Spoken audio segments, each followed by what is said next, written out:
first off, just kind of give people an idea, like, what do you do now for a living? What have you done since football kind of came to an end for you? Yeah, that's a good question. I think I'm still trying to figure it out some days. But when I got done playing over in Indy, it was 2018.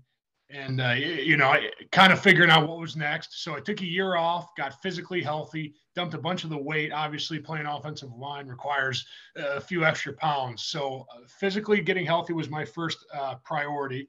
And then after that, I took a year off and, kind of evaluated what I wanted to do and what my passions were. Getting my MBA from IU, which has helped with that process.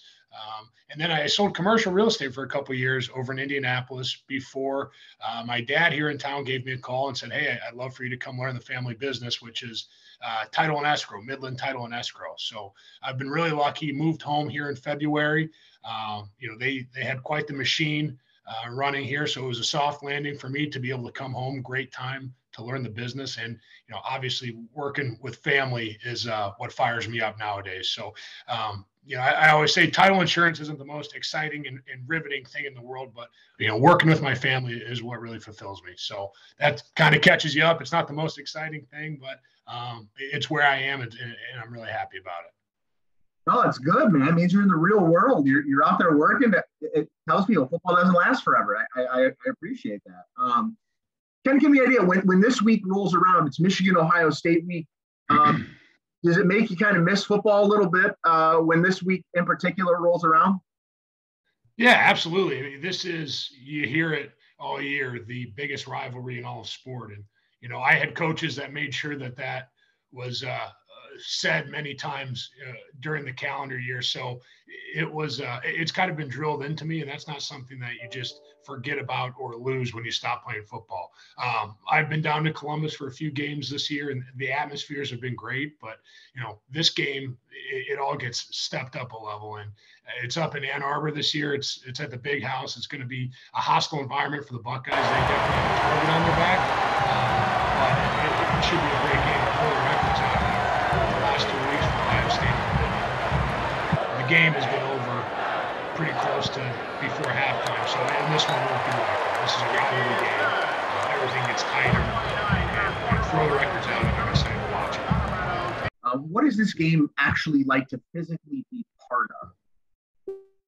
Yeah, it's tough. I mean, it's a grinder. As an offensive lineman, it's being down in the trenches, it's already a physical game to begin with. But then, the old saying is that every 2 yards is a yard. It's, everything just gets tighter. Every inch becomes harder to gain. And, down there in the trenches, you get scrappy. It's physical, emotions are running hot, tempers are flaring.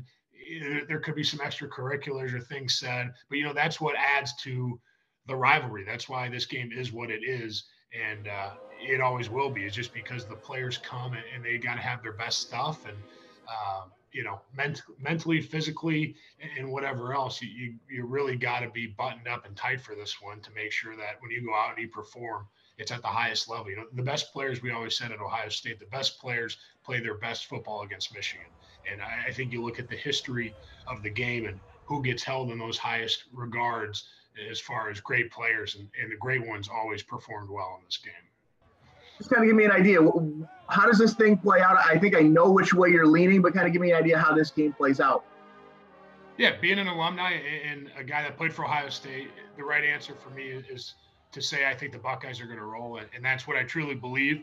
That being said, this is not going to be what it has been the last couple of weeks for the Buckeyes. It's not going to be, Purdue or Michigan State where the game's over at halftime. It's going to be a game that is won, I believe, in the trenches on the ground. Again, I'm biased as an offensive lineman. I think the game's always won in the trenches. But over the last couple of weeks, C.J. Stroud and that air attack has been dangerous and deadly, and I think it will continue to be. But in this one, the game is going to be won between the tackles, and I think the Buckeyes and that big offensive line and those great running backs and tight ends, they have to play their tails off in order for this one to be, come out on the right side. They can't depend on the flash and, the Hollywood, the one-handed catches. That stuff's great. It's, people at the playoff committee love to see it. But in this one, it's going to come down to toughness again, mentally and physically, and what that offensive line can do to assert their dominance on the Michigan defensive line.